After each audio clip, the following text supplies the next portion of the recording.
So we go. Welcome again to Kol Shira, partners with Breslov.org, and let's get started, everybody. Avram, hoyu ki dativ, hainu. Hold on a second here. My thing yet. My pay. Okay. Ki Hashem yizbarach chofetz u'misave l'tfilosan shel tzadikim. So we know this concept. And this is really the first place that we see it in the Torah, that Hashem is misave the tfilosan shel tzadikim. We learned before that the Medrash tells us that when Adam Arishan when Adam Arishan was created, and Adam Arishan asked Hashem, "Where is everything?" See, everything, when Hashem made everything in the world, anything He made, He put the potential in, but it wasn't actually there. As soon as Adam Arishan realized that things were lacking, so Adam Arishan davened that there should be rain. Hashem sent rain and everything sprouted, everything came alive. Everything came alive. Again, HaKadosh Baruch Hu wanted the Tefilah. He wanted the Tefilah of the tzaddikim. He wants the Tefilah of us. We're all the Amech Kulam tzaddikim. HaKadosh Baruch Hu wants us to daven to Him. So it said now, V'haya chafetz mi'oid she'Avraham Avinus Tefilah lefonav al Sedayim. HaKadosh Baruch Hu wanted so much so that Avraham Avinu should daven for Sedayim. Now that's a strange thing, would you say? We know that the Anshe Sedayim, these were very wicked people. So HaKadosh Baruch Hu wanted Avraham Avinu to daven for them, right? Well, why? Kamuvan b'medrash shehevi sham mashal she'Hashem yisbarach hayim misanek mitfilas Avram.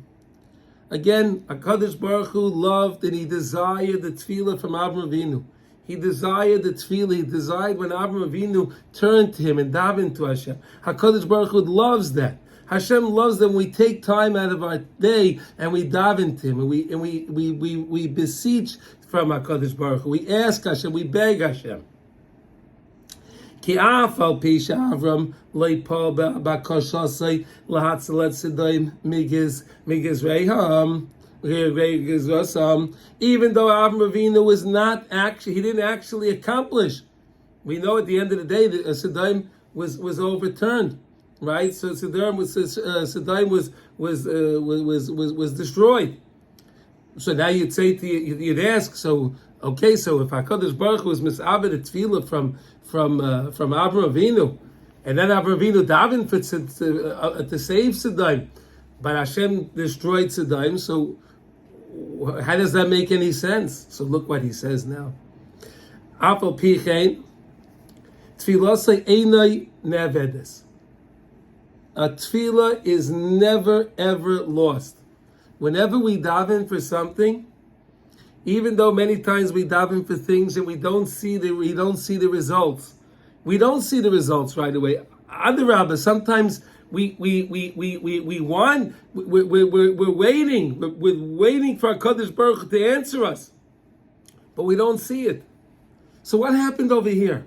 But the tefillah, it says Reb Nossan here that the tefillah is never lost. It never gets lost.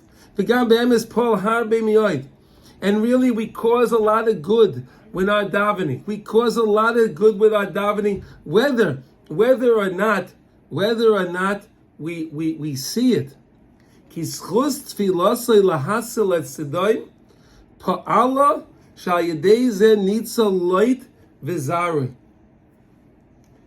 from this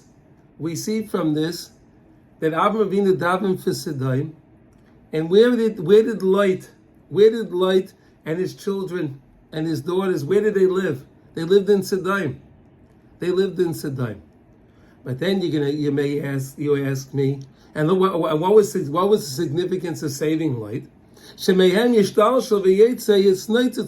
Mashiach. From them comes David Mashiach. From them comes David Melech HaMashiach.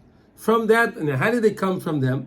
So we know the Medrash tells us that when the city was overturned, and we know that Lot's wife, they were told not to look back, and we know that she looked back and she turned into a pillar of salt, and you can mamish go to Eretz Yisrael and see that pillar there now. The pillar stands there now. You can see it. And it says over there, Ashes light by that pillar. It's fascinating. But what happened over there? The Medrash says that the daughters of light thought that the same way Sodom was destroyed, the whole world was destroyed, and they thought that we're the only ones left. It's only us and our Father. There's the only ones left, and it's upon us to save the world. It's upon us to save the world. And they had relations with the Father at night, one the first night and then the second night. And from them came, out of that came the lineage, the genealogy from there, that Mashiach comes from there. And where was the next Maisa that happened, that it continued, was when we had the Maisa with Yehuda, right? Yehuda and Tamar, right? Yehuda and Tamar. Another one. And the HaKadosh Baruch Hu always makes these situations in this way that the Yeshua has to come in a roundabout, strange way that makes no sense. Why, you'll ask me, why does it have to be that Leit's daughters have to have relations to their father to bring Mashiach, and then Yehuda with Tamar? What is this? The reason is because the other side, the side of wickedness, does not want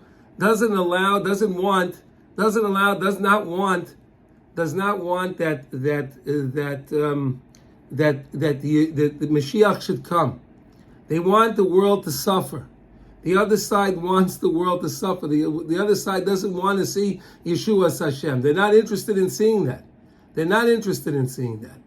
And because they're not interested in seeing that, HaKadosh Baruch Hu, they have opposition to it. They'll oppose HaKadosh Baruch Hu. Well, look what the people are doing. Why are you doing this? What's doing this? And so HaKadosh Baruch Hu brings things in a roundabout way, in order that way the Yeshua should be able to come about, that the other side would never suspect that anything good's going to come out of that. How can anything come out of their daughter having? How can anything come? So that's the way HaKadosh Baruch Hu does these things. Look, and then it goes on. It went on with what do you call it? With Rus, was a Mayaviyah, right? From Mayav, right? Mayav came from these actions, and Rus was a Mayaviyah, and she wound up marrying Boaz, which was the Gadol Adar. He was the tzaddik of the generation. She winds up marrying Rus. He winds up marrying Rus. And from Rus comes from Yishai, and then comes David, and so on and so on. And that's how the Megillah ends. Megillah's Rus ends that way. So we see over here that even though we're davening to HaKadosh Baruch Hu, and sometimes we don't see the Yeshua, but things are happening behind the scenes. And HaKadosh Baruch Hu wanted the Tefilah from Avraham Avinu. He wanted it. So look what he says now. David, so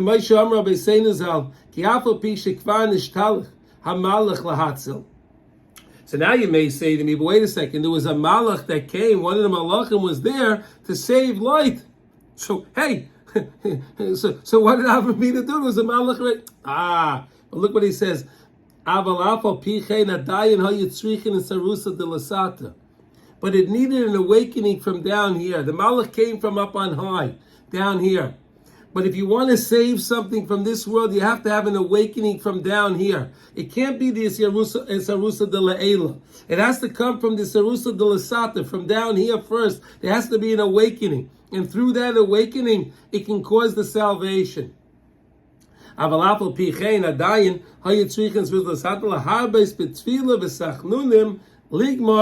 turn the page, gentlemen. Okay, one moment.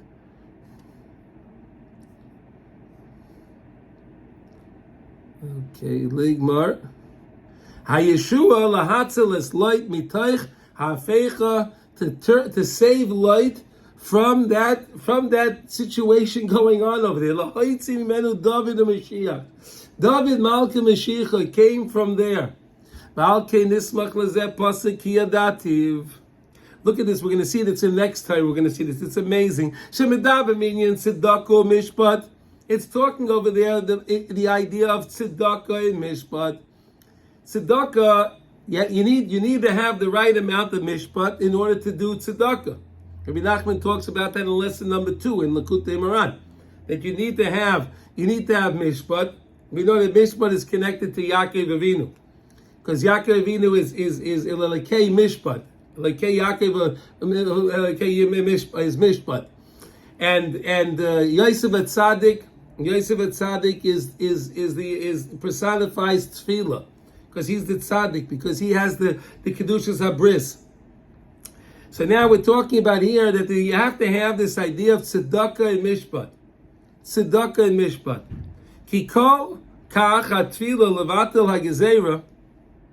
Kikol kayach hatfila levatel hagezera hu rak al yedei zeh shemavakshim Hashem yisbarach. If you want to break a gezerah, you have to be mevakesh. You have to request. You have to be request from HaKadosh Baruch Hu Yisbarach. Afal pi sheroitze lahavi ezed dinu gezerah chas v'shalom. Even though Hashem wants to bring this din and gezerah into the world, you have to daven. Shemagia came bevadai al pi mishpatei be'emes. And really, HaKadosh Baruch Hu wants to bring the din into the world because of His mishpat, because it's righteous. HaKadosh Baruch Hu does everything that's righteous. But when the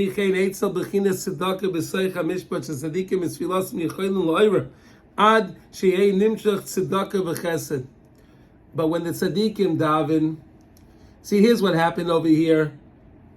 Really, if Avraham Avinu would not have davened for tzedayim, if Avraham Avinu didn't daven for tzedayim, so then he may have not had, the mishpat was they had to be destroyed. But where was the tzedakah? The tzedakah was that HaKadosh Baruch Hu is gonna allow light to be saved with his daughters, and through that's gonna come David and Mashiach. David and Mashiach is gonna come from that. So you see, the tzaddikim need to daven, and when they daven, that causes the tzedakah b'soicha mishpat. Tzaddikim b'tfilasim yichayim la'ayra. They can awaken the tzedakah of HaKadosh Baruch Hu through their tefillas. Ad sheyiyah nimshach tzedakah b'chesed kazel l'soicha mishpat. So much so, you can draw the tzedakah and chesed into this mishpat, that the city was going to be destroyed, the people were all going to be destroyed, but you can bring a tzedakah into that mishpat. Listen, we know that we know. Look, during the Milchama, look how many people were saved. Of course, look how many people perished. The 6 million Jews, the Yiddish and the Tyre and the Shamas perished, of course. But through that, in that mishpat, HaKadosh Baruch Hu had tzedakah. And we all know stories. We all know stories of the tzedakah that HaKadosh Baruch Hu had and saved certain people. And those certain people were key people to bring Klal Yisrael to where we are today. It's amazing.